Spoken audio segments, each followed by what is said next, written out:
বিচার বিচার বিচার সালনিশি কইরা আছে না 500-1000 টাকা ঘুষ খায় শেষরা আছে না, এগুলার জবান দিয়া সহজে সুবহানাল্লাহ আলহামদুলিল্লাহ বাইরে না। বের হবে কিভাবে? ফেরেশতারা মুখে ভিতরে চাপা ধরে, তুই একটু আগে খায়ালি ঘুষের টাকা খাইছো, সুদ খাইছো, হারামি, তা হারাম খায় আবার কিভাবে আল্লাহর প্রশংসা করতেছে? ঠিক কিনা বলেন? যারা মুমিন তারা জোরে জোরে আল্লাহর প্রশংসা করে, বলি আল্লাহু আকবার, মাশাআল্লাহ। এবার আওয়াজ হইছে, আশেপাশের মা বোনরা বুঝবো যে এখানে কিছু পুরুষ পোলা আছে। কোরআনের মাজমায় এসে ইমানি আওয়াজ দিবেন না, দিবেন কোথায়? নির্বাচনের প্যান্ডেলে, নির্বাচনের মিছিলে? মুমিন যখন কোরআনের মাজমায় বৈশা জোরে জোরে সুবহানাল্লাহ আলহামদুলিল্লাহ বলে, তখন ইবলিস শয়তান ভয় পায়। ইবলিস শয়তানকে আমার উপরে পারমাণবিক মারতাছে, মিসাইল মারতাছে, মিসাইল মিসাইল। এ কারণে শুধু মাহফিলে না, যে কোনো মজমায় যাবেন, খাইতে বসছেন, খায়া জোরে বলবেন আলহামদুলিল্লাহ। আপনার দেখা দেখে যাতে আরো দুইজন আল্লাহর প্রশংসা করে। কিছু মানুষ দেখবেন ভাত খাওয়ার পর কি দিছে, তেল দিছে বেশি, মজা না, নাক ছিটকায় না। যারা জান্নাতি আল্লাহওয়ালা তারা যা খাবে খেয়ে বলবে আলহামদুলিল্লাহ। এগুলা মুমিনের গুণ, ঠিক কিনা বলেন? ও মুসলমান আল্লাহর বান্দারা, আল্লাহ রাসূল বলেন কাল হাসরের ময়দানে যখন তাদেরকে কবরের মধ্যে শোয়ানো হবে, অন্ধকার কবরটাকে আল্লাহর কোরআন যে আলোকিত করবে, ওই ব্যক্তি আশ্চর্য হয়ে যাবে, কে গো তুমি, কে আমার কবরে আসছো? আমি তো ভয় পাইতেছিলাম, নিজেকে অনেক একাকিত্ব মনে করছিলাম, কিন্তু আজকে এই অন্ধকার কবরে তোমার মতো সাথী পায়া আমি নতুন একটা জীবন ফিরে পেলাম, আমার বুকে সাহস লাগতেছে। আল্লাহর কোরআন বলবে, বন্ধু ঘুমাও ঘুমাও ঘুমাও, তোমার কোনো চিন্তা নাই। সুবহানাল্লাহ বলেন। কিছুক্ষণ পরে দুইজন ফেরেশতা আসবে। কয়জন? দুইজন ফেরেশতা এসে বলবে, ওঠো ওঠো ওঠো ওঠো, তোমার সাথে আমাদের কিছু কথা আছে। কি আছে? কথা আছে। আল্লাহর কোরআন বলবে, মিন আইনা জিনা, এ তোমরা কোত্থেকে আসছো? বলবে, জিনা মিনাল আরশ, আমরা আরশ থেকে আসছি। কেন আসছো? এই ব্যক্তির কাছে আমরা 3টা প্রশ্ন করব। আল্লাহর কোরআন বলবে, কোনো প্রশ্নের দরকার নাই, গেট আউট। সুবহানাল্লাহ বলবেন না? তাফসীরের মধ্যে আসছে, কোরআনুল কারীমের মধ্যে এমন একটা সূরা আছে যে সূরার নাম হলো সূরাতুল মুলক। সূরাতুল মুলক। বিসমিল্লাহির রহমানির রহিম। তাবারাকাল্লাযী বিয়াদিহিল মুলক ওয়া হুয়া আলা কুল্লি শাইইন কাদির। আল্লাযী খালাকাল মাউতা ওয়াল হায়াতা লিয়াবলুয়াকুম আইয়ুকুম আহসানু আমালা وهو العزيز الغفور الذي خلق 7 سماوات طباقا ما ترى في خلق الرحمن من تفاوت فارجع البصر هل ترى من فطور।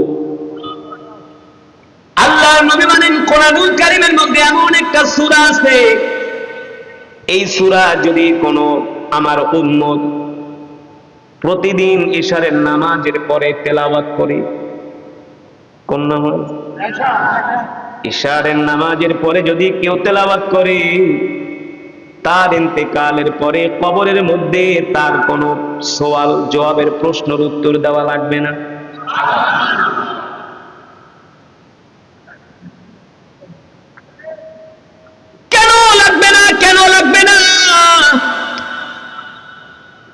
যেই ব্যক্তি প্রতিদিন ইশারের সালাতের পরে সূরাতুল মুলকের আমল করে ঘুমিয়ে যাবে, ওই ব্যক্তি যখন ইন্তেকাল করবে, তাকে কবরে শোয়ানোর সাথে সাথে আল্লাহর কোরআন স্বয়ং সূরাতুল মুলক তার এই 3টা প্রশ্নের উত্তর দিয়ে দিবে।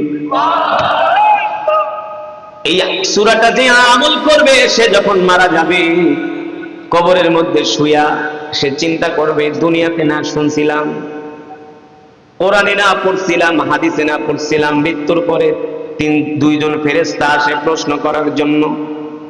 কই কই কই আমার কাছে কেন প্রশ্ন করতে আসে না? এই তিনটা প্রশ্ন কেন আমার কাছে করতে আসে না? এই কথা বলে তিনি চিন্তা করতে থাকবে, অপেক্ষা করতে থাকবে, আর দেখবে হঠাৎ করে তার কবরের মধ্যে জান্নাতের খুশবুর ঘেরান ছড়ায় গেছে। কবরের সাথে জান্নাতের সাথে একটা রাস্তা হয়ে গেছে। সে শুয়া শুয়া জান্নাতের নাজ নিয়ামত গুলো দেখতেছে। আল্লাহু আকবার, জোরে বলেন আল্লাহু আকবার। তখন আল্লাহ তাআলা তাকে জানাই দিবে, বান্দারে তোমার কবরে কোনো প্রশ্নের জবাব দেওয়া লাগবে না। তুমি যে দুনিয়াতে সূরাতুল মুলকের আমল করতা, ওই সূরাতুল মুলক তোমার প্রশ্নের জবাবগুলো দিয়ে দিয়েছে।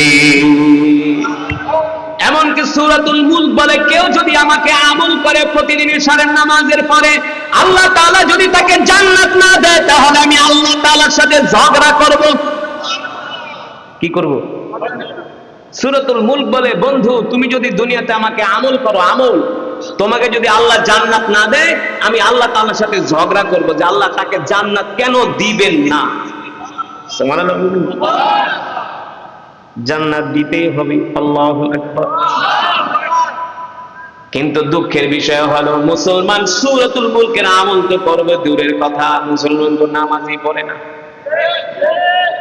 মসজিদে মুসল্লি নাই, জোহরের নামাজে মুসল্লি নাই, আসরের নামাজে মুসল্লি নাই, মাগরিবের সময় দোকানে বসে আড্ডা। যেই দোকানে 10 জন মানুষ বইতে পারে না, সেই জায়গায় 30-40 জন বইসা একজনের গায়ের লাগে আরেকজন মিশা বিড়ি টানে আর সিনেমা দেখে। হ্যাঁ, দোকানের লাইট বন্ধ করে শুধু টিভির আলো থাকে, টিভির আলো, কি মজা। 30-40 জন বইয়া এমন ভাবে বিড়ি টানে, ওইটাই তো একটা জাহান্নামের একটা টুকরা হয়ে গেছে। কথা বলেন, ছোট একটা স্পেস দোকানের ভিতরে বসে যদি 20-30 জন মানুষ যদি বিড়ি টানে, ওইটা কি আর কোনো দোকান থাকে? ওইটা কোনো জায়গা থাকে? শয়তান ওকে, বাবারে তোকে এই দুয়ার কারণে আমি আর আসতে পারতেছি। শয়তানকে আমি আর কি, শয়তান তোরা তো আমার চেয়ে বড় শয়তান। আজকে মুসলমান নামাজ পড়ে না, আল্লাহর হুকুম মানে না, আল্লাহর দ্বীন মানে না, ঠিক কিনা বলেন? চাঁদপুরের মতলবে গেছি ওয়াজ করতে, মাহফিল কমিটি বলে, হুজুর আমাদের এই মাহফিলের বয়স হলো 52 বছর। কত বছর? 52 বছর। হুজুর 52তম মাহফিলে আপনারে পাইছি, আজকে মাহফিলে এমন কেরাত পড়বেন, কেরাতের টানে যাতে মাইকের ইউনিট কেটে যায়। মাইকের ইউনিট, হুজুর আমাদের পাশের গ্রামে আইছিলেন, এক কেরাতে টান দিয়া ওর 5টা-6টা মাইকের ইউনিট কেটে হালাইছেন, এলাকায় খুব নাম হয়ে গেছে। মাইক ম্যানের ইউনিট কাটছে, এলাকার নাম হয়েছে। 12টা বাজে মাইক ম্যানের, 12টা বাজে কার?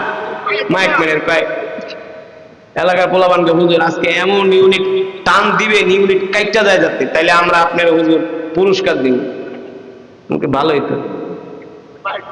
হ্যাঁ, পরে আমি খতিব সাহেবের জিজ্ঞেস করি, খতিব সাহেব, ইমাম সাহেব মাহফিল করান 52 বছর, মানুষজন তো ভালোই কয়, হুজুর 52 বছর মাহফিল, প্রতি বছর 10টা করে গরু জবাই করি। কয়টা? 10টা গরু জবাই করি, 20-30 হাজার মানুষের খিচুড়ি খাওয়াই।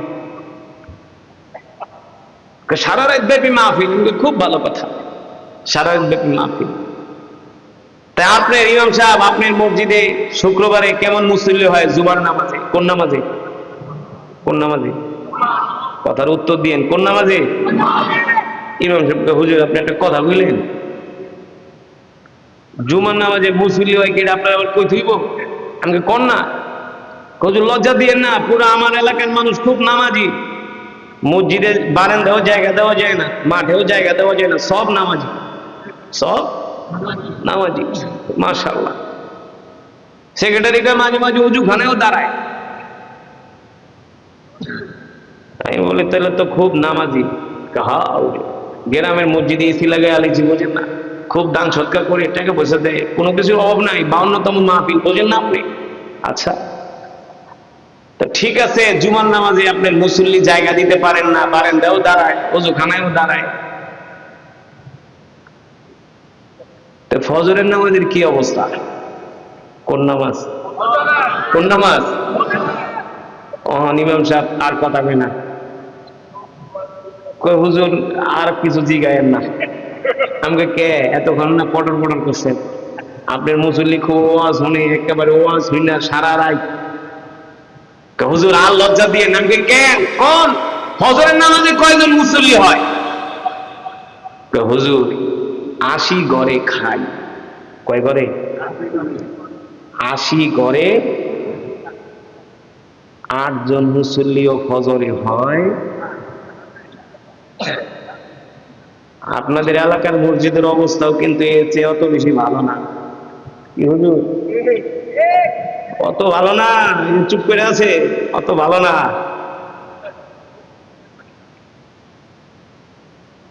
এমন মসজিদ আছে বাংলাদেশে ফজরের নামাজে 10 জন মুসল্লিও হয় না, 10 জনও হয় না। আফসোস, আফসোস। এশারের নামাজে মুসল্লি নাই, ফজরে মুসল্লি নাই। কোরআন তো পড়বে দূরের কথা, অথচ কোরআন পড়লে কি সওয়াব, মুসলমান নামাজ পড়লে কি সওয়াব। ওই যে আল্লাহ রাসূলের হাদিস, আল্লাহর নবী বলেন ইদা উদিআল মাইয়িতু ফি কবরিহি জাআল কুরআন ইনদা রাসিহি। যে দুনিয়ার জমিনে কোরআনকে ভালোবাসবে তাকে যখন কবরের মধ্যে শোয়ানো হবে আল্লাহর কোরআন এসে তার মাথার সামনে দাঁড়ায় যাবে। এটা হলো যে কোরআনকে ভালোবাসবে। সূরা মুলকের আমল না, যে সূরা মুলকের আমল করবে তার সওয়াল জবাবের উত্তর তো সূরা মুলকেই দিয়া দিবে। কিন্তু যে কোরআনকে ভালোবাসবে তার মাথার সামনে আইসা কোরআন দাঁড়ায় যাবে।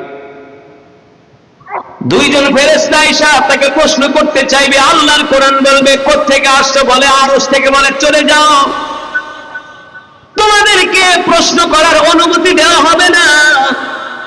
আল্লাহর কোরআন বলবে কেন প্রশ্ন করার অনুমতি দিবা না? আল্লাহ তো আমাদেরকে এই জন্যই নিযুক্ত করছে। আল্লাহর কোরআন বলবে না না না, চলে যাও, আমার বন্ধুকে ডিস্টার্ব করো না, আমার বন্ধুকে ঘুমাইতে দাও। সুবহানাল্লাহ বলেন। আমার বন্ধুকে ঘুমাইতে দাও, আমার বন্ধুকে ঘুমাইতে দাও। আমার বন্ধু দুনিয়াতে অনেক কষ্ট করছে, আরামের ঘুম হারাম কইরা ফজরের নামাজে দীর্ঘক্ষণ সময় কোরআন পড়ছে, তাহাজ্জুদের ভিতরে কোরআন পড়ছে, ঠিক কিনা বলেন? সকাল সন্ধ্যা কোরআন পড়ছে, কোরআনের বয়ান শোনার জন্য দূর দূরান্তে চলে গেছে। এই যে আপনারা কত কষ্ট করে অটো দিয়া মোটরসাইকেল দিয়া পায়ে হেঁটে কোরআন শুনতে আসছেন, যখন ঘর থেকে বের হয়েছেন, বের হওয়ার সাথে সাথে ফেরেশতারা আপনাদের জন্য মাগফিরাতের দোয়া করা শুরু করছে। মান সালাকা তরিকান ইয়ালতামিসু ফীহি ইলমান সাহালাল্লাহু লাহু বিহি তরিকান ইলাল জান্নাহ। সুবহানাল্লাহ বলেন। আল্লাহ নবী বলেন যারা দ্বীন শেখার জন্য, কোরআন শেখার জন্য ঘর থেকে বের হয়, আল্লাহ তাআলা তাদের জন্য জান্নাতের পথকে সহজ করে দেয়। এই যে আপনারা ওয়াজ মাহফিলে আসছেন কোরআন শেখার জন্য, দ্বীন শেখার জন্য, ঠিক কিনা বলেন?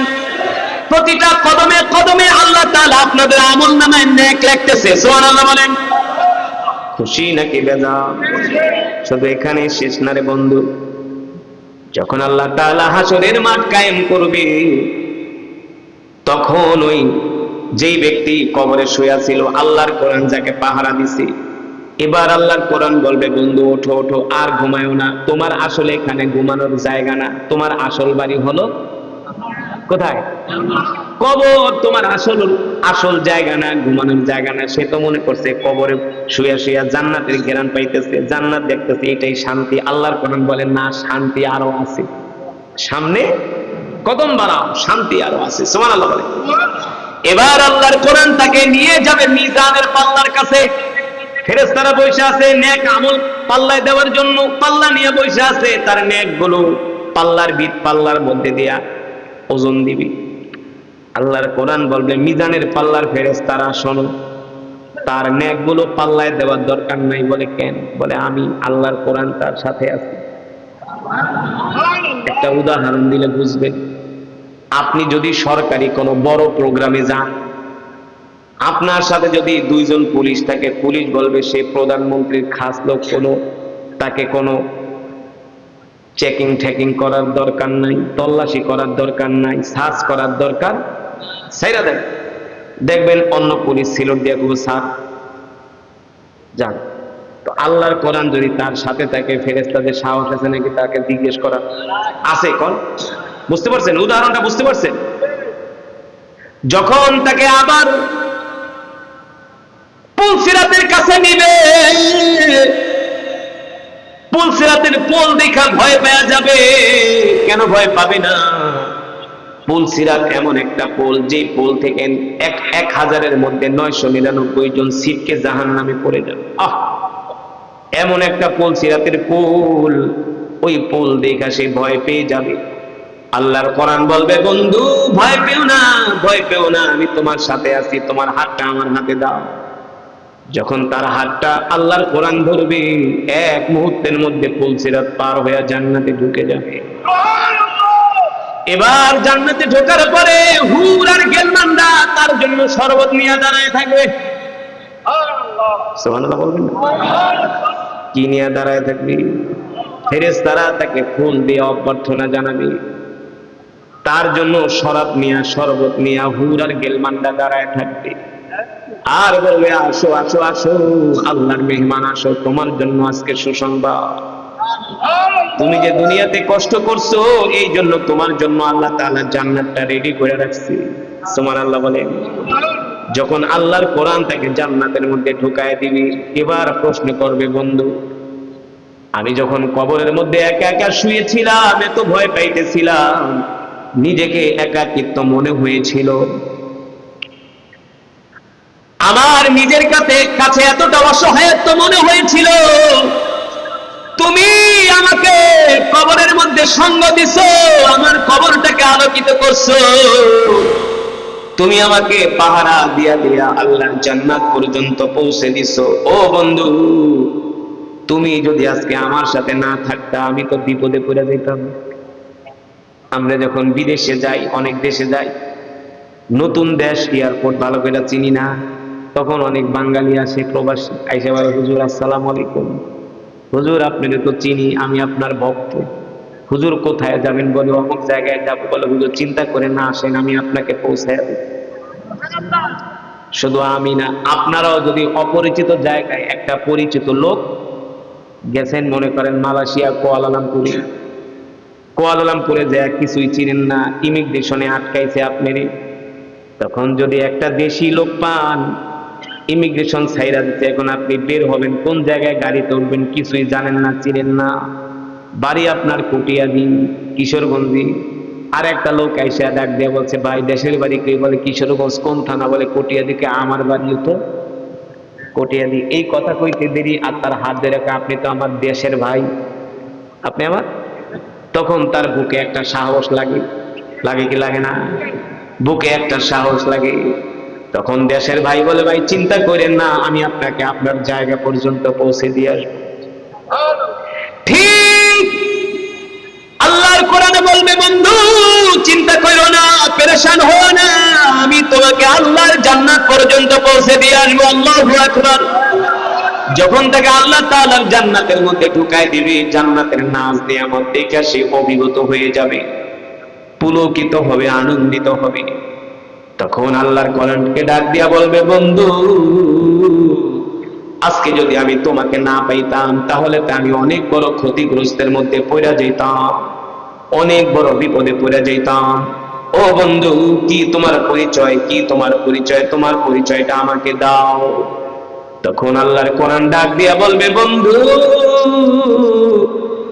তুমি যে দুনিয়াতে শীতের ভিতরে উঠা ফজরের সময় বৈশা বৈশা কোরআন পড়তা, তাহাজ্জুদে কোরআন পড়তা, ফজরের পরে মাগরিবের পরে কোরআন পড়তা, কোরআন মতো চলতা, কোরআনের কথাগুলো আমল করতা, শুধু কোরআনের কথা আমল করতা না, তোমাদের গ্রাম থেকে অনেক দূরে একজন কোরআনের কারি আইছিল, কোরআনের মাওলানা আসছিল, তার জবানে কোরআনের আলোচনা শোনার জন্য দূর দূরান্ত থেকে হাইটা হাইটা শীতের রাতে কত কষ্ট করে কোরআনের মাহফিলে গেছো, আবার রাত্রেবেলায় বাড়িতে এসে ফজরের নামাজ পড়ছো, ফজরের পরে আবার কোরআন পড়ছো।